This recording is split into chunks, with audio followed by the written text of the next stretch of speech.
네, 안녕하세요. LS증권의 염승환 이사입니다. 최근 저를 사칭하는 여러 유튜브 방송이나 카카오톡 채널들이 상당히 많은데요. 저는 이제 LS증권과 함께하고 있는 이 연불리와 함께 채널에서 공식적으로 방송을 좀 하고 있고, 저를 사칭하거나 돈을 달라고 한다거나 리딩을 원하거나 이런 것들은 다 사기일 가능성이 높기 때문에 여러분들이 각별히 주의를 하셨으면 좋겠습니다. 우리의 등장은 쉽게 뜨거워지는 심장을 지키고 길 잃은 머릿속을 냉철하게 만들 것이다. 투자는 그렇게 차가워야 하니까.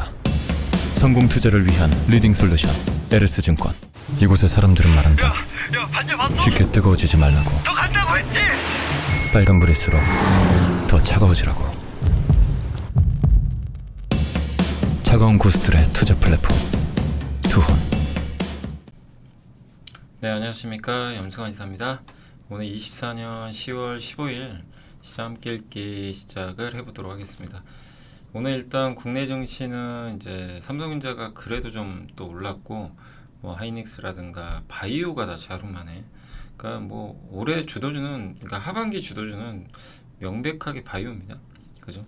제약 바이오가 시장의 가장 강력한 주도주라고 보시면 좋을 것 같고, 그 과정에서 지금 이제 반도체가 좀 부진했다가 최근에 회복되고 있고, 그래서 증시는 조금씩 아직 사실 뭐 만족스럽지는 않지만 좀 분위기 자체는 많이 바뀌어가고 있다라고 봐주시면 좋을 것 같고요.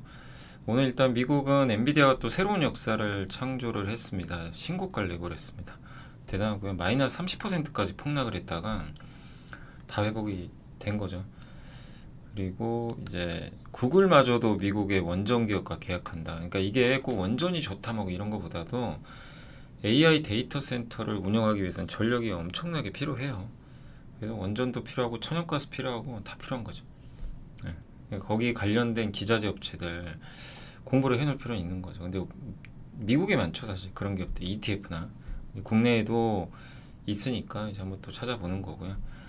그리고 삼성전자 파운드리 사업부, 오늘 그래서 FST가 급등했어요. 이제 요거 한번 어제 저녁에 나왔던 뉴스로 알고 있습니다. 그래서 서울경제신문의 그 반도체 거의 전문가시죠, 강혜론 기자님이 이제 또 글을 써주셨고, KCC, 현대로템, ISC, DLE, 아니 SK바이오팜, DLENC, 현대모비스, 엔터주, 또 스타쉽, 이번에 일론 머스크의 스페이스X가 발사한 발사체죠. 예, 그 스타쉽을 메카즐라라는 로봇팔이, 예, 로봇팔을 이용해서 이제 재활용하는, 정말 획기적인 거고요. 정말 대단한 기술인 것 같습니다. 그다음 K2 등판, 이게 이제 KT 설명하는 자료고, 오펙이 원유 수요를 하향했고요. 교육기업 중에 이제 디지털 대성 좀 설명을 드릴 거고, SKC 어제도 한번 이제 유리기판, 근데 저희 당사에서도 차영호 연구원이 이제 갔다 왔습니다. 그래서 그 자료랑 천연가스 기업들, 또 조선 이게 굉장히 긴 보고서인데 아주 제가 또 간단하게 그냥 핵심만 뽑아가지고 했고, 그러니까 여러분들이 이런 거 보시고 이제 직장인분들은 사실 되게 이 많은 거 어떻게 다 봐요, 하루에. 예, 제가 이거 보는 것만 해도 몇 시간이 걸리니까 이런 걸 좀 한번 들어보시다가 메모해 놓고 주말에 공부를 하세요. 주말에 이 중에 이제 관심, 뭐 예를 들면 교육기업 디지털 대상 한번 공부해 볼까, 뭐 이런 거라든가, 아니면 조선주, 뭐 올해 공부 많이 했지만 108페이지나 된다는 건 뭔가 의미가 있잖아요. 굉장히 긴 게 쓴 거니까. 그럼 이제 저 자료를 좀 구해가지고 또 읽어보는 거죠. 그래서 자기 걸로, 그러니까 제가 말씀드리는 거에서만 끝나면 그냥 그러고 또 이게 휘발될 수가 있는데, 이 중에서 한두 가지만 딱 추려가지고 주말에 읽는 거예요. 그래서 자기 걸로 만들면 그게 1년, 2년, 3년 되면 쌓이거든요, 되게. 그럼 실력이 확 늘고, 우리나라는 많은 업종을 알아두시면 되게 도움 많이 됩니다. 업종이 워낙 많고, 이게 사이클을 타고 다니잖아요. 어떨 때는 지금 바이오죠.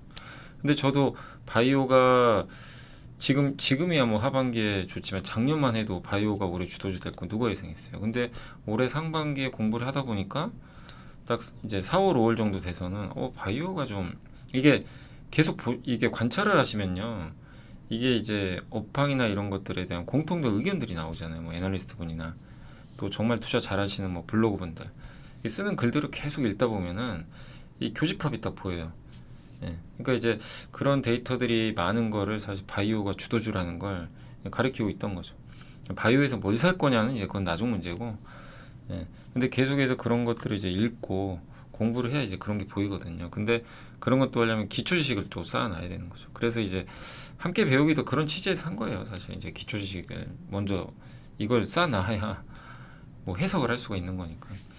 네. 그래서 그런 것들을 기반으로 해서 꾸준히 하시다 보면 이제 어느 시점에서는 뭐 업종이나 이런 것들, 그래서 항상 업종이 우선입니다. 업종을 먼저 하시고 그 다음에 기업 분석으로 가시는 게 가장 좋고, 업종만 잘 좀 이렇게 선별해도 사실 우리나라는 이제 업종 따라 다니는 그게 워낙 많기 때문에 예, 성과가 이제 날 수 있는 거죠, 어느 정도. 그래서 그런 것들을 계속 고민해 보시면 좋겠습니다. 그래서 오늘도 뭐 이렇게 많은 자료들이 있지만 한번 들어보시고 이 중에 주말에 내가 뭘 한번 고민해 봐볼까, 그걸 한번 추려보세요. 저도 신문을 웬만하면 다 보거든요. 근데 그 신문 중에 이제 너무 많은 기사가 있죠. 근데 하루에 이제 많을 땐 10개도 나오지만 없을 땐 하나도 없는 경우도 있어요. 오늘 뭐 내가 굳이 뭐 공부할 만한 기사 없는 것 같다, 그런 날도 있습니다. 그런 날은 넘어가는 거. 근데 괜찮은 기사, 이게 여러분들한테 소개하면 좋은 기사들이 있잖아요. 그런 거는 이제 따로 요약하고 주말에 또 자료까지 만들고 뭐 이렇게 하면서 이제 계속 하시다 보면 여러분 실력을 아마 분명히 늘어나실 겁니다. 그래서 그런 기반을 계속 다지는데 시간 쓰시고, 당연히 그런 기간 속에선 수익이 안 나요. 공부하는 과정에서 수익 나기가 쉽지 않죠. 근데 이제 그런 게 쌓이면 이제 그 나중에 다 보상을 받습니다. 그래서 포기하지 마시고, 우리 한국장 너무 힘들지만 한번 꾸준히 한번 해보시면 좋겠습니다. 자, 그래서 오늘 이제 너무 좀 서론이 제가 또 길었네요. 오늘 이제 미국 증시는 엔비디아가 이제 역사상 최고가 기록을 했고, S&P 500 지수 46번째 최고가 행진. 오히려 좀 불안하죠, 미국이 너무 오르니까. 그리고 채권 시장은 휴장이었고요. 오펙은 원유 수요 전망 하향 조정했습니다. 이따 보고서 보여드리고, 국제유가 그래서 급락했고요. 연준의 윌러 이사는 금리 인하 중단할 수도 있다, 좀 또 약간 매파적인 발언을 했습니다. 그러나 11월에 금리 인하 가능성은 어쨌든 87%로 여전히 압도적으로 높고요. 엔비디아가 뭐 급등했는데 빅테크들이 생성의 AI 구축을 위해서 매년 수십억 달러를 엔비디아에 주고 있죠. 주요 고객사 마이크로소프트나 오픈AI 뭐 이런 기업들인데 이들이 돈을 어마어마하게 엔비디아에 주고 있는 거죠. 그래서 엔비디아 매출은 지난 5분기 동안 매분기 2배 이상 증가, 이번 3분기도 무려 82% 성장할 걸로 보이고, CT에서 엔비디아 목표 주가를 올렸고요. 수요도 좋고 AMD가 AI 총 시장 규모를 5천억 달러로 상향 조정했습니다. 그러니까 이제 AI 가속기 시장이 계속 커지는 거고, BOA는 S&P 500 기업 가운데 현재 30개 기업이 실적 발표를 했는데 이들의 매출이 예상을 5% 넘었고요. 지난 분기 전체 평균 3% 감안하면 더 나은 상황이다 라고 이렇게 언급을 해줬습니다. 그러니까 미국은 특별한 뭐 악재 없이 굉장히 견조한 상황이고, 특징주로는 이제 엔비디아가 오늘도 강해서 역사적 신고가고, 모건 스탠리가 블랙엘치 완판됐다 이렇게 했고, 마이크로소프트가 내년 지출을 30% 늘릴 것 같다, 이런 전망들이 나오면서 긍정적이었고, 퀄컴은 4.7% 올랐는데 대만의 애플 전문가죠, 그 거밍치 애널리스트가 스냅드래곤 8, 요게 이제 삼성 스마트폰에 들어가는 칩이죠. 요 4세대 제품이 50% 이상 출하가 늘 거다, 이런 좀 낙관적인 전망이 있었습니다. 그 외 반도체 기업들 다 괜찮았고요. 애플, 빅테크는 조금 혼조세였다 라고 말씀을 드리겠습니다. 구글이 그 미국 스타트업 기업 중에 카이로스 파워라고 있는데, 이 기업과 이제 에너지 구매 계약, SMR이 뭐냐, 소형 모듈 원자로, 우리 원전 함께 배우기 시간에 배웠었죠. 그래서 에너지 구매 계약을 좀 체결을 했고, 카이로스가 이제 가동하는 7개 원자로에서 500메가와트, 500메가와트면 중소도시 하나예요, 전력 소모를. 아니면 AI 데이터 센터 하나 정도. 굉장히 큰 거죠. 마이크로소프트와 컨스텔레이션이 3마일선 원전 그거 다시 가동해서 공급 이제 계약을 맺었고, 아마존은 탈렌 에너지, 여기도 이제 원전 캠퍼스죠, 원전으로 운영된 데이터 센터. 오픈AI는 오클로라는 SMR 개발 스타트업 기업에 투자 중에 있습니다. 어쨌든 현재 전력만으로는 AI 데이터 센터 수요를 안정적으로 뒷받침할 수 없기 때문에 예, 이제 그거를 대비해서 구매 계약을 맺었고, 다만 가동은 2030년 이후에 가능할 것 같다. 그래서 좀 시간은 걸린다 라고 보시면 되겠습니다. 그러니까 이렇게 원전의 단점은요, 시간이 많이 걸려요. 이게 그래서 참 투자하기 힘든 업종 중에 하나인데, 이제 그래서 요거를 좀 이제 저런 너무 시간이 오래 걸리는 걸 이제 대체하는 것 중에 하나가 천연가스 발전이죠. 가스 발전은 상대적으로 석탄보다 친환경적이니까, 그래서 이제 같이 가는 거죠, 어떻게 보면. 그리고 이제 오늘 뭐 FST가 주가 올라간 거 보고 오늘 왜 올랐지 하시는 분도 계실 텐데, 이제 요 뉴스가 영향을 준 것 같아요. 그래서 그 뭐냐면, 옛날에 이제 함께 배우기 반도체 편 한지 참 오래됐지만, EUV가, 그러니까 우리 반도체를 어떻게 그리죠? 광원이 있어요. 이렇게 딱 빛을 쏘면 마스크가 있어요. 마스크에 회로선들이 이렇게 그려져 있어요. 예를 들면, 얘를 동그란 원판 있죠. 여기에 감광액을 바릅니다. 그래서 빛을 쏘면 얘가 그대로 여기 투영이 돼서 여기다 그림을 그려요. 이렇게 똑같이. 요 회로가 있는 게 바로 마스크죠. 요걸 그대로 찍어버리는 거예요, 밑에. 이게 마스크인데, 이 EUV는 일반 빛보다 훨씬 가늘거든요. 되게 가는데 얘를 자꾸 흡수하려고 그래요, 빛을. EUV는 자꾸 이제 어디 흡수당하는데, 근데 이 마스크에 그대로 생 마스크를 쓰면 오염물질이 들어가요. 파티클, 여기 이런 오염물질이 생깁니다. 그래서 이걸 보호하는 펠리클이라고 있어요. 펠리클, 뭐 유리처럼 생긴 건데, 뭐 플라스틱 뭐 기판 가지고 들 수도 있고, 저걸 보호해 주는 거죠. 그러면은 저 마스크 안으로 오염물질이 안 들어가잖아요. 그러니까 이제 그 이 마스크에 있는 회로선을 밑에다 아주 깨끗하게 그릴 수가 있는 거죠. 그게 이제 펠리클이다. 펠리클의 이제 용도다라고 보시면 되겠습니다. 근데 EUV는 자꾸 여기 흡수되니까 여기 통과해서 이렇게 쫙 가야 되잖아요. 이걸 투과율이라고 그러거든요. EUV는 투과율이 낮아요. 자꾸 흡수돼요. 그래서 90%가 안 되는 경우가 많아요. 그러니까 빛이 100% 밑으로 가는 게 아니라 90%. 그럼 그만큼 10%는 손해 보는 거죠. 그러니까 저 투과율이 높을수록 90, 한 5는 돼야죠. 5는 되면 5% 손해를 보더라도 EUV가 훨씬 얇게 그릴 수 있어서 좋거든요. 근데 이 펠리클이 저 EUV 빛을 견디질 못해요. 깨지기도 하고, 워낙 이제 빛이 압력이 세다 보니까. 근데 그래서 EUV 펠리클 만드는 건 더더욱 어렵습니다. 그래서 요게 이제 EUV 펠리클이고요. 그래서 요게 이제 오염 물질이 있죠. 여기 이제 오염 물질이 있고, 여기는 이제 여기도 오염 물질이 있는 거죠. 근데 파티클이, 여기 EUV 펠리클이 이렇게 여기 마스크거든요. 여기 얘를 감싸고 있죠. 얘를 감싸고 있고, 그러면은 이제 펠리클이 있으면 요거죠. 여기 오염 물질이 이제 그 저게 그대로 이 웨이퍼에 찍히거든요. 이렇게 찍히면 안 돼요. 뭐 요게 뭐 간다거나 그러면 안 되는 거고, 저 펠리클이, 그러니까 요 다시 한번 설명드릴게요. 요 안에 오염 물질이 있으면 얘가 이렇게 들어가서, 펠리클이 없다고 가정해 볼게요. 펠리클이 없다고. 자, 오염 물질이 여기 있습니다. 얘가 빛이 여기 딱 닿죠. 그럼 얘가 이제 튕겨 나가거든요. 그래서 여기 렌즈예요. 렌즈 같은 이제 거울 같은 데서 한번 더 튕깁니다. 여기로 가죠.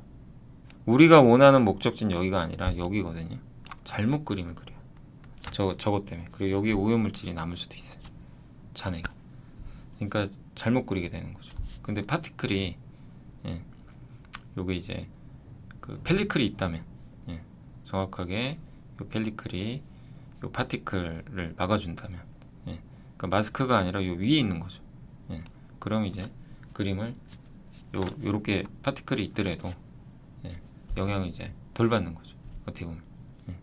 그런 용도라고 보시면 돼요. 그러니까 한마디로 마스크가 있는데 여기 오염물질이 있으면 이렇게 튕겨서 그림을 잘못 그릴 수가 있거든요. 각도도 바뀌고. 근데 이렇게 펠리클이 요 오염물질을 이제 그 못하게 막아주면 영향을 안 받게 되는 거죠. 그러니까 저도 이제 하도 오랜만에 이거 봐가지고 좀 헷갈리긴 합니다. 제가 제대로 설명하고 있는 건가 약간 헷갈려요, 솔직히. 저도 이거를 하도 이제 EUV 안 본 지가 오래돼가지고, 그죠? 함께 그래서 반복 공부를 해야 되는 게 참 중요한 것 같긴 합니다. 네. 근데 어쨌든 그러니까 이렇게 설명해 드리면 돼요. 파티클 저게 없어야 돼요. 아무튼 예. 저 파티클이 있으면 뭐 어쨌든 그림을 제대로 못 그리는 거죠. 예. 오염물질 때문에. 예. 그래서 이 오염물질이 여기 못 들어가게, 이 물질이 이 안으로 들어오면 안 돼요. 어쨌든 이걸 못 들어가게 이제 막아주는 그런 역할을 한다. 예. 그게 펠리클이다. 그래서 굉장히 중요하고, 다만 EUV용 만들기는 너무나 힘들다. 이렇게 보시면 되겠습니다. 근데 이제 삼성 파운드리가 학회에서 발표를 했는데 CNT 소재를 썼대요. 예. 이게 탄소 나노튜브 아시죠? 구멍 쫑쫑 뚫려 있는 거. 그걸 썼다고 합니다. 예. FST랑 함께 개발했고요. 빛을 94%나 투과시켰대요. 기존 게 보통 90% 막 이 정도 투과시키거든요. 그러니까 굉장히 높은 수치죠. 근데 펠리클은 아까 말씀드린 대로 마스크를 보호하는 이제 핵심 소재고, EUV는 어떤 물질에서는 흡수가 잘 돼요. 그러니까 흡수가 잘 안 되게끔 해야 되거든요. 그래 빛이 제대로 갈 거 아니에요. 그래서 기존 펠리클은 90% 이하의 낮은 투과율. 근데 강도도 약해요. 600W가 넘는 전력을 딱 가하면 여지없이 깨져버립니다. 그래서 삼성이 이제 개발한 게 뭐냐면, 저 소재를 CNT를 쓰자. 그렇게 이제 그걸 하고 이제 개발한 것 같아요. FST랑 같이 협업해가지고. 일종의 패브릭 같은 거고, 패브릭 소재 아시죠? 우리 쇼파 같은 거. 네.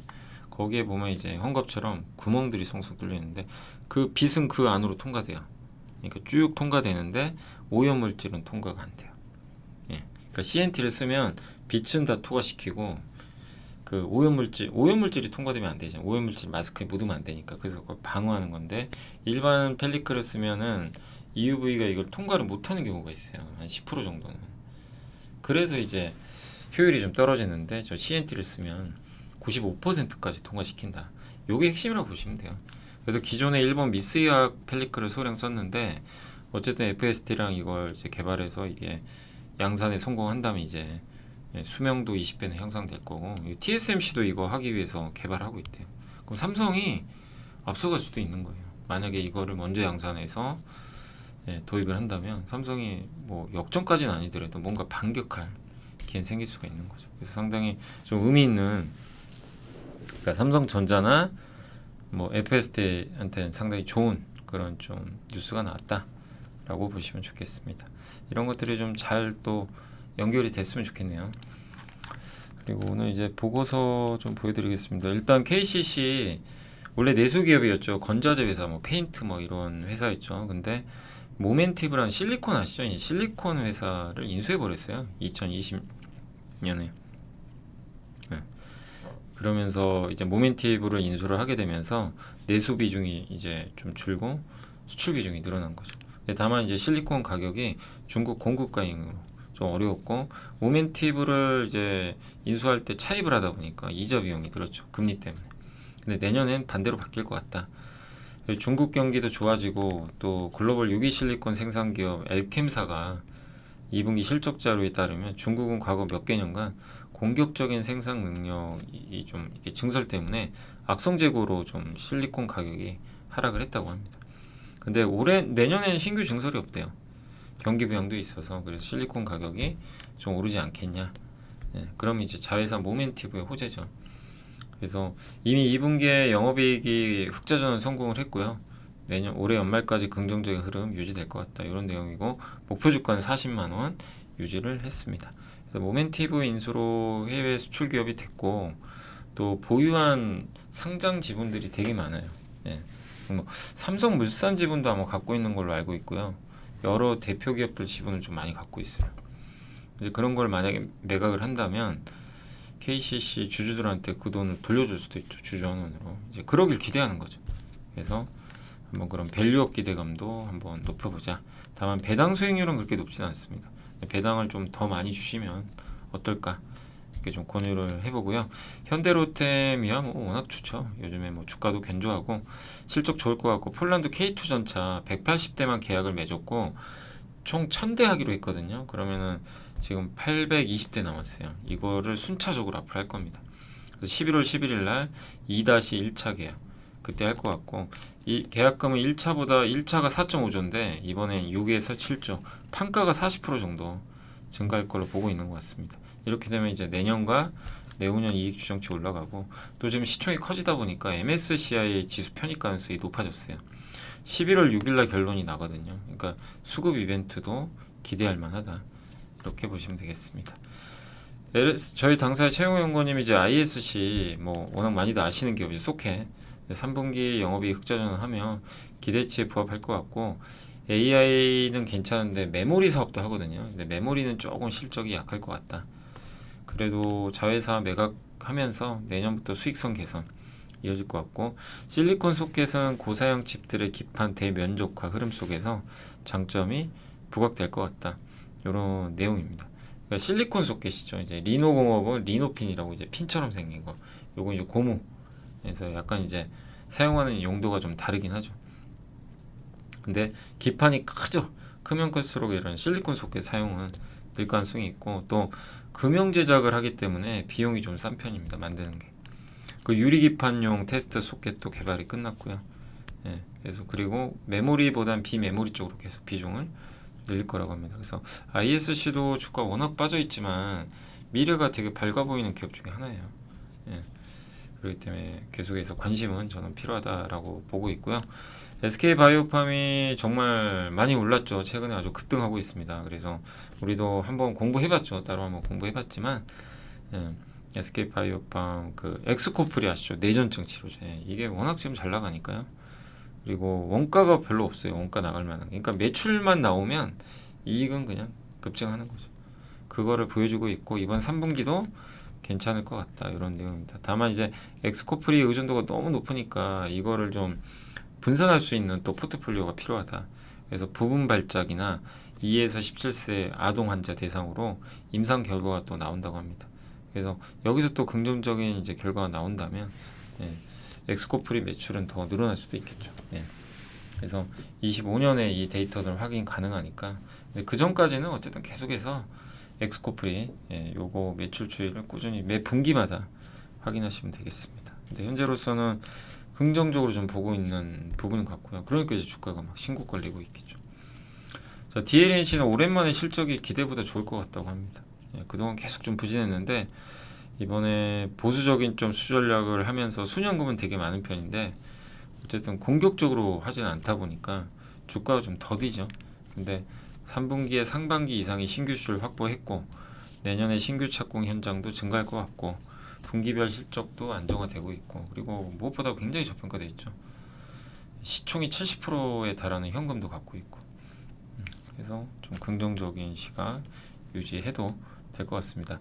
키움의 신윤철 연구원님이 모비스가 상반기에 이제 모듈 사업부하고 핵심 부품이 적자였거든요. 근데 이게 흑자가 될 걸로 보고 있고, 주주 환원이 상대적으로 좀 현대차보다는 부족하죠. 근데 이번에 현대모비스도 CEO 투자자 대의를 연대요. 예. 주주 환원율이라든가 중기 주주 환원율을 증가시키지 않겠냐. 이제 어떤 이제 목표치를 제시하겠죠. 저런 건 필요하죠, 당연히. 그래서 주주 환원율이 25년도 기준 35%인데 현대차가 자사주 소각 따른 배당금 상승과 현대모비스 지분율 상승이 현대차로부터 수취하는 배당 수익을 지속 확대시킬 수 있다. 그러니까 이제 현대모비스가 이제 어떻게 보면 현대차로부터 받는 거죠. 그런 배당 수익들이. 현대차가 지금 배당이나 이런 거 늘리고 있으니까. 예. 그래서 이 부분은 긍정적이지 않겠냐, 이렇게 보고 있고, 현대모비스는 자기 자본 이익률을 제고해 나갈 목적으로 현대차로부터 수취하는 배당 수익을 상회하는 수준으로 또 주주 환원 규모도 늘리지 않겠냐. 그러니까 한마디로 현대모비스도 업황은 바닥 찍었고요. 이 상황에서 결국엔 주주 환원을 좀 잘해준다면 이게 좀 주가를 올릴 수 있는 요인이 될 텐데, 그거를 좀 기대해보자 라고 보시면 되겠습니다. 엔터는 뭐 최악이지만 실적 아무도 기대 안 합니다. 근데 3분기가 바닥이라고 많이들 보고 있고, 하이브, SM, JYP, Y젠터 PER 많이 떨어져 있고요. 3분기는 실적 바닥일 가능성 높다. 예. 그리고 성장은 이제 앞으로 나올 걸로 보고 있는 것 같아요. 4분기부터. 근데도 밸류에이션은 싸고 투자자 관심은 여전히 덜하다. 그러니까 부담 없다. 그래서 3분기 실적 전후로 강력한 주가 재평가 구간은 만날 것 같다. 그러니까 한마디로 지금 이제 더 이상 나쁠 게 뭐가 있냐, 엔터주.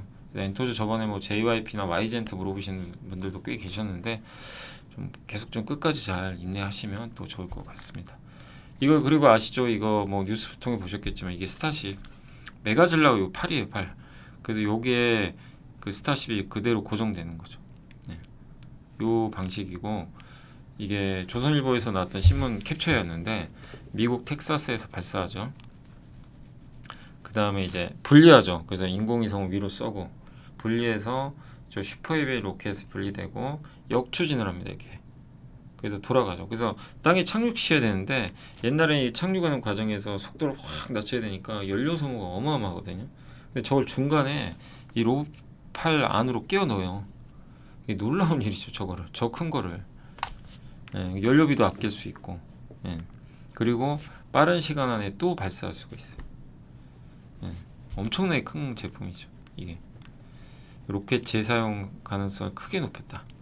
인류 역사상 가장 강력한 초대형 발사체고 높이 120m 1단과 2단 모두 재사용 활용 가능하고 달나라에 인류를 보내는 아르테미스 프로젝트에도 활용되지 않겠냐 이렇게 보고 있습니다. 그래서 우주산업에서 제일 중요한 게 발사 서비스가 잘 이루어져야 되겠죠. 그래야만 인공위성을 계속 쏘겠죠. 그거를 가장 잘하는 회사가 역시 스페이스X다 라고 보시면 되겠고, KT는 이제 국내 통신업종 구조적 저성장 국면인데 비통신 사업 비중이 꽤 높아요. 한 40% 이상. 그리고 10월 30일 금융 손자회사죠. K뱅크를 이제 상장을 시킬 예정에 있습니다. 그리고 부실 자회사 매각 또 통폐합, 그러니까 경영 전략이 부실한 자회사나 매각 이런 거 효율성 떨어지는 거는 이제 통폐합 시키고 자기 자본 이익률을 개선하기 위한 좀 정책을 내놓을 걸로 보고 있는데, 그러기 위해서는 제일 이 자기 자본 이익률을 올리려면 그 주주들한테 많이 배당해 주면 돼요. 배당이나 자사주가 그걸 해주면 ROE는 충분히 개선되지 않을까 이렇게 생각을 하고 있습니다. 배당 수익률 현재 한 5% 되고요. 경쟁사들은 통신 분야가 매출이 한 90% 정도 되거든요. 근데 비통신 분야 매출 비중이 꽤 높죠. 그래서 그 KT 한번 좀 눈여겨보자는 그런 내용인 것 같습니다. 근데 충분히 뭐 통신업종 밸류 기대감으로 매력은 있지 않나 이렇게 생각은 하고 있습니다. 오펙의 석유 수요 향, 오펙이 24, 25년도 석유 수요 전망을 기존보다 다 낮췄어요. 이유는 중국 때문에, 중국 수요가 좀 안 좋을 것 같다 이렇게 생각을 하고 있습니다. 근데 오펙의 월간 보고서는 여전히 산유국이 원하는 시나리오를 보여주는 희망회로에 불과하다. 그러니까 오펙 스스로는 어떤 이제 월간 보고서를 매달 내는데 그때 좀 시나리오를 희망적으로 많이 적는 것 같아요. 근데 요 그 유진 투자의 의견은 뭐냐면 국제유가 오르기 쉽지 않다. 구조적으로. 왜냐하면 미국의 저런 큰 에너지 기업들이 중소 에너지 시추하는 회사들을 인수를 합니다.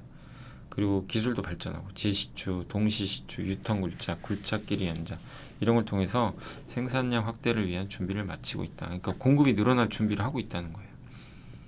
그리고 25년도엔 퍼미안 분지에서 100만 배럴, 중남미 같은 곳에서 또 가이아나도 있겠죠. 이런 데서 이제 또 100만 배럴 이상 증가할 걸 보니까 공급은 늘어요. 근데 수요는 생각보다 그렇게 단단하지 않은 거죠. 그래서 국제유가가 70에서 80달러, 왜냐면 전쟁 리스크는 있으니까 보고 있지만 저 이슈가 완화되면 60달러 깨져버릴 수도 있다. 60달러 깨지면 정말 국내 증시에는 호재가 맞아요. 왜냐하면 비용이 확 줄거든. 그렇기 때문에 이제 저렇게 유가가 떨어지게 되면, 저게 경기 침체 때문에 유가가 떨어지는 건 안 좋은데 그게 아니라 저런 공급 이슈로 구조적으로 떨어지면, 한국 증시는 보통 저렇게 국제유가 낮을 때 또 성과가 좋았기 때문에 이런 부분은 또 긍정적이지 않을까. 이게 이 의견 이제 유진투자증권이 논리고 또 다르게 보는 분들도 계시죠. 그러니까 한번 이런 의견도 있다는 건 참고하시면 좋겠습니다. 교육기업 중에 이제 디지털 대성 24년, 그러니까 저도 개인적으로 디지털 대성을 좀 한번 들여다봤던 이유가 저번에 공시 때문에 그래요. 몇 달 전에 이것 때문에 그래요. 제가 한번 소개해드렸죠. 호법 강남대성 기술학원을 이제 완전히 인수한다. 근데 이거를 제가 이제 저도 검색을 해보니까 의대 가는데 정말 유명하더라고요. 이 학원이. 의대 기숙 학원이죠. 근데 매출도 괜찮고 이익도 괜찮아요. 근데 이거를 다 인수해버리면 실적에 이제 고스란히 반영되죠. 그 상반기 실적은 이제 전년 동기 대비보단 조금 하락했는데 예, 19패스 이제가 작년 12월에 주로 판매가 됐고 모의고사 판매가 크게 발생하는 6월 매출. 6월 매출이 상반기에 잡혀야 되는데 이게 또 7월로 넘어갔나 봐요. 그러니까 연간으로는 어쨌든 성장인데 상반기 조금 부진했다 이런 이유 때문에. 근데 저거는 뭐 구조적인 문제는 아니죠. 그리고 의대가는 기존의 강남대성 기숙학원보다 10%더 수업료가 비싸니까 뭐 실적에선 더 긍정적이겠죠. 그리고 의대간이 왜 인기가 많냐면 840명 중에 60% 이상이 의예과나 의학학 계열에 입학할 정도로 대입 결과가 굉장히 뛰어나다고 합니다. 예. 그러니까 진짜 의대 보내는데 좀 굉장히 특화된 부분이 있는 것 같아요. 다만 기숙학원은 2월 중순과 11월, 1, 2월에 프로그램 운영. 그러니까 12월이 비어요. 그래서 4분기 실적은 보통 낮은 편이다. 이거 뭐 계절성이니까 어쩔 수 없고요. 고등 온라인 점유율 30에 30원. 메가스터디가 1위죠. 예. 19패스라는 합리적인 가격으로 포지셔닝을 해가지고 이제 업사이드. 예. 그러니까 좀 큰 기업 아니냐 이렇게 보고 있고 24년 11월에 런칭 예정인 제품부터 신규 마케팅 전략도 도입할 예정이라고 합니다. 그리고 기존의 고등패스 상품, 요 상품은 원래 정가가 43만 원인데 일찍 등록하면 또 싸게 해줘요. 19만 원. 저가 판매를. 네, 그게 보통 11월에서 2월까지 하거든요. 네, 근데 해당 기간을 줄이겠대요. 그러면 수익성이 좋아지겠죠. 그러니까 11월에서 2월까지 가입을 하면 19만 원만 내면 되는데 저 기간이 3개월 정도 되잖아요. 저걸 단축하면. 예. 어쨌든 뭐 그만큼 이제 매출이 비는 부분을 또 메꿀 수 있기 때문에 긍정적일 수 있겠죠. 43만 원에 하는 거랑 19만 원에 하는 건 다른 거잖아요. 그 얘기를 하는 것 같고 자회사 이감은 이제 국어 모의고사만을 판매하다가 올해부터 수학도 추가했다고 합니다. 그러니까 국어 모의고사도 전문 회사가 이감이죠. 주주환원 이거는 이미 공시를 했어요. 뭐 바뀔 수도 있어요. 공시 내용을 보니까 회사의 사정으로 인해서 뭐 지금 못할 수도 있대요. 예. 왜냐면 뭐 무슨 일이 발생할지 모르는 거니까. 근데 정상적인 상황에서는 500원. 500원이면 지금 배당 수익률이 무려 6.7. 저거 소개해드렸을 때는 배당 수익률이 7% 넘을 때였어요. 그러니까 지금 최근에 좀 주가 올라와서 그런 거고요. 배당 수익률이 그거 감안해도 6%가 넘으니까 명확한 좀 고배당주 아닌가라고 생각하고 있습니다. 그 유리기판 이제 라인토 휴기인데 뭐 어제도 설명드렸죠. 그래서 유리기판은 여러 공정을 합친 거고 앱솔릭스는 이제 SKC가 70%. 어제 보고서는 60%로 돼 있는데 아마 요게 맞을 거예요. SKC가 70%, 어플라이드 머티리얼즈가 29% 정도 이렇게 갖고 있고요. 현재 1공장 완공해서 품질 테스트 과정 이제 진행 중에 있고 요 앱솔릭스 XKC 특징은 MLCC에게 내장하죠. 여기다. MLCC가 원래 기판 위에 있거든요. 얘는 아예 안에다 넣어버려요. 그러니까 이제 공간 활용을 할 수가 있겠죠. 그 다음에 배선도 굉장히 얇습니다. 5에서 5 마이크로미터가 아니라 2에서 2 마이크로미터니까 훨씬 미세하게. 그리고 그 이제 수율도 좀 향상시킬 수 있고, 그 다음에 이제 구멍을 뚫거든요. 그 안에다 구멍 크기도 감소하고, 신호 왜곡 개선하고, 전력 소모도 50% 이상 절감이 가능하다고 합니다. 요게 이제 밸류 체인이니까 한번 여러분들이 지켜보시면 좋겠네요. 필옵틱스, 뭐 LPFK, 로체 시스템즈, FNS 테크, HB 테크놀로지, 기가비스. 여기까지 이제 장비 쪽이고 아래가 소재죠. YC캠, YMT, 램 테크놀로지, 이제 ISC. 예. 이제 요런 이제 밸류 체인들이 있으니까 한번 염두에 두셔도 좋을 것 같습니다. 천연가스에 대한 이제 관심이 높아질 수밖에 없는 게 컨스틸레이션 에너지하고 마이크로소프트가 3마일 섬 원전 이게 사실은 사고 나서 가동 중단됐었잖아요. 이거 이제 재가동하는 거죠. 대부분. 그리고 빅테크들의 전력 수요는 굉장히 많은 편입니다. 경매에서 도매가가 급등을 했대요. 왜? 전력 수요는 많은데 공급이 부족하니까. 네. 근데 성대전 기업인 오하이오 AEP와 그 다음에 빅테크 기업들이 전력 요금 인상안에 대해서 대립을 했는데 결국엔 인상안을 일부 수용했대요. 중재안을 제시한다는 얘기도 있고. 그래서 왜 그러면 이렇게 천연가스가 중요할까? 데이터 센터가 밀집되어 있는 오하이오주는 전력원의 46%를 천연가스 차지하거든요. 그러니까 당장은 천연가스가 가장 많이 필요한 거죠. 예. 그리고 원자력은 이걸 상용하는데 오랜 시간이 걸리고 신재생 에너지 마찬가지죠. 근데 천연가스가 좀 단기간에 친환경으로 가장 적합한 에너지원이 아니겠냐 이렇게 보고 있는 것 같습니다. 그리고 전력 가격 상승 속에서 가장 현실적인 대안은 천연가스다. 그래서 천연가스 발전 회사랑 송배전 기업들 있죠. 이런 기업들이 수혜를 받지 않겠냐라는 그런 기대가 형성돼 있는 것 같습니다. 자, 마지막으로 IBK 투자증권의 오지훈 연구원님이 한국은 벌크선 조선 건조를 안 하고요. 벌크선은 이제 목재나 석탄 같은 건 나르는 배입니다. 예. 근데 중국과 일본이 벌크선으로 도크를 채우면 한국이 이제 컨테이너와 탱커 수주하는데 유리하다. 그러니까 주로 중국과 일본이 벌크선 만들거든요. 근데 이들이 이쪽이 너무 집중하면 그 다른 선종 만들기가 어렵잖아요. 근데 그 빈자리를 우리가 채울 수가 있는 거죠. 그래서 가장 큰 비중을 차지하는 거는 이제 이제 선주들이 운영하는 선대에서 벌크선이 1위고요. 예. 장고 선대. 예. 그러니까 수주한 장고 대비해서 비율은 어떻게 보면은 컨테이너선이 26%로 가장 많아요. 예. 요 벌크선이 2등 정도 된다. 근데 어쨌든 벌크선이 상당히 중요하죠. 그리고 노후화된 선박이 되게 많아요. 근데 발주는 많이 안 했어요. 발주는 배를 이제 만들어 달라고 주문 넣는 거죠. 근데 중국은 벌크선의 최대 수요국이자 건조국이거든요. 네. 그래서 25, 26년에는 중국이 벌크선으로 도크를 아마 채우지 않겠냐 이렇게 보고 있는 것 같습니다. 근데 중국이 벌크선에 집중하면 다른 이제 컨테이너선이나 LNG선의 공백 상태죠. 그거를 또 한국이 깨찰 수가 있지 않나 이렇게 보고 있고, 벌크선은 어쨌든 이중연료 추진선입니다.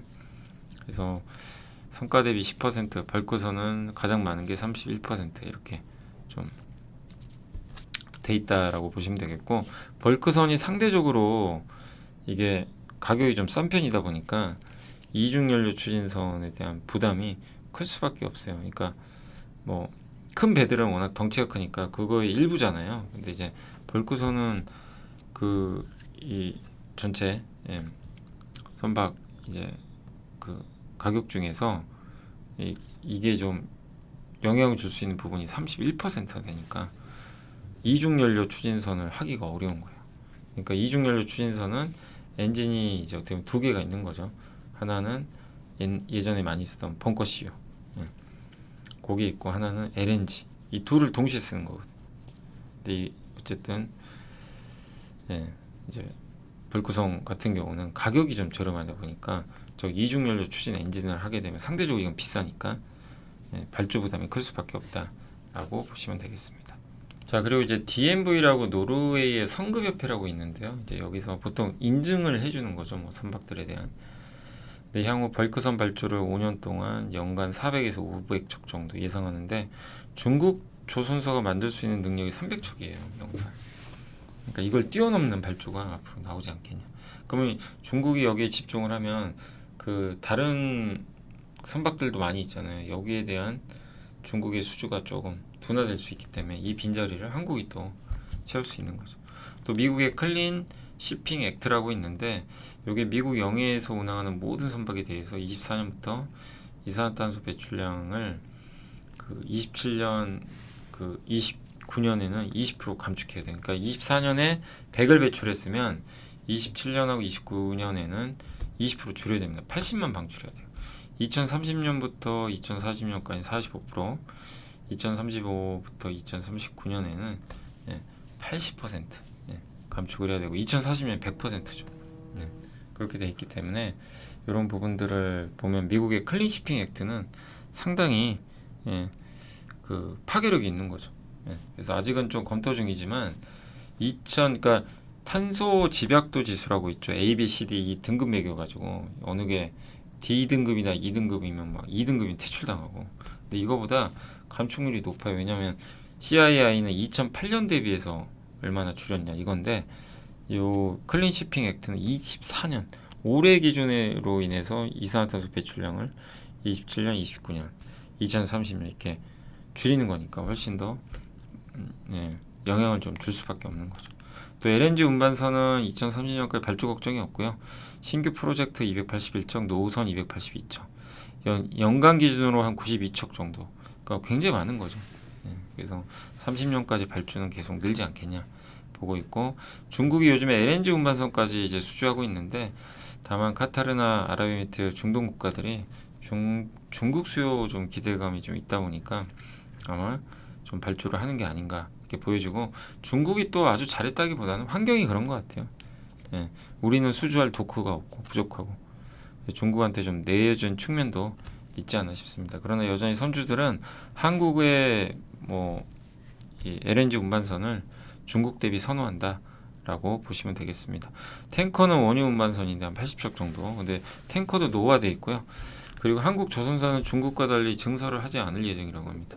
예, 증설을 하지 않으면 이 공급자 우위 시장이 오래 가요. 공급은 제한되니까. 예. 그래서 근데 조선사는 매출 잔고가, 그러니까 수주 잔고가 2년 이하면 이제 문제가 심각해집니다. 2년 뒤에는 매출 공백이 발생해요. 매출이 없는 거죠. 예. 그래서 이때는 저가 수주도 해요. 예. 고정비를 충당하기 위해서. 예. 그런 경우들도 있습니다. 근데 지금은 그런 경우가 아니죠. 지금은 수요도 많은 데다가 공급이 줄다 보니까 공급자 우위의 시장이 이어지고 있는 것 같습니다. 예.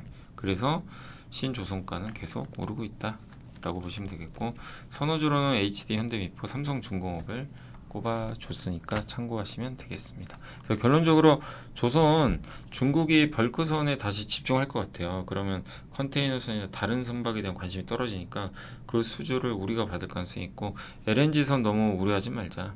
아직은 좀 기술 격차도 좀 있는 것 같고, 또 증설을 많이 안 했기 때문에 한국이, 예, 증설을 여러 개 없어서 공급을 늘리기는 좀 쉽지 않은 그런 좀 상황이다라고 보시면 좋을 것 같습니다. 그래서 조선에 대해서는 좀 긍정적인 좀 시각이니까 한번 참고하시면 좋을 것 같습니다. 그리고 어제는 맞아요, 내부자 매수는 없었고요. 어제 이제 공시가 하나 있어요. CS 윈드 있죠. 풍력 윈드타워 922억 정도 공급 계약 맺었고, 미국에다 공급을 하는 거고요. 어쨌든 미국도 꾸준하게 좀 그 풍력 투자 이루어지고 있어서 긍정적이지 않을까라고 생각을 하고 있습니다. 그래서 오늘 공시는 요거밖에 좀 없었고, 사실 오늘 여기다 정리 안 해드렸지만 오늘 장중에 LG엔솔이 또 이번엔 포드랑 2개 배터리 공급 계약 맺었어요. 저번에 벤츠에 이어서. 결국 이걸 통해서 우리가 뭘 느끼죠? 방향은 가야 돼요. 방향은 전기차예요. 가는 방향이 틀리진 않았어요. 속도의 문제겠죠. 그래서 그런 뉴스까지 좀 전해드리면서 일단 내용은 다 전달해드렸고, 마지막으로 이제 시황 한번 마무리하겠습니다. 근데 저번에 벤츠 요구잖아요. 저번 벤츠가 50.5기가와트죠. 공급 규모가. 이번에 포드에 2개 공급하거든요. 합쳐서 109기가와트니까 벤츠엔 2배 정도 되는 거죠. 그래서 상당히 좀 큰 규모가 되지 않을까라고 예상은 하고 있습니다. 자, 그래서 오늘 이제 다 말씀드렸고, 아까 말씀드린 대로 이제 시장 한번 볼게요. 일단 오늘은 이제 코스닥이 어제 부진했다가 조금 더 견조한 바이오가 좋았고요. 코스피도 지금은 이제 조금씩 힘겹지만 반등을 조금씩 해주고 있습니다. 그리고 오늘 외국인들이 정말 오랜만에 들어왔습니다. 정말 오랜만에 외인들이 순매수에 가담을 해줬고요. 오늘 어쨌든 전기전자를 많이 샀어요. 전기전자랑 제약주. 그러니까 누가 뭐래도 명백하게 외국인들은 제약바이오를 담고 있어요. 주도주로 좀 보고 있는 것 같습니다. 섹터는 사료업종이 오랜만에 좀 강했고요. 그리고 양자암호, 제대열, 원격진료, 바이오 쪽이죠. 대부분 비만 치료제. 여기에 인터넷주들도 오늘 오랜만에 좋았고, 조선주가 오늘 특히 좋았어요. 고르게 다 반등을 해줬고, 미용 의료기기도 오늘 분위기 좋았어요. 비올이 좋았고요. 보톡스도 좋았습니다. 휴젤. 의료기기도 전체적인 분위기는 다 올라갔던 것 같습니다. 원전주도 일부 기업들 좀 괜찮았습니다. 면역항암제, 신약개발 기업들. 그래서 바이오가 상당히 많죠. 또 LNG 관련된 기업들도 좋았고. 근데 중국이 수주를 많이 하면 수혜받는 건 사실은 우리나라에서 엔진 업체죠. 엔진 업체들이 좀 수혜를 받을 가능성이 있죠.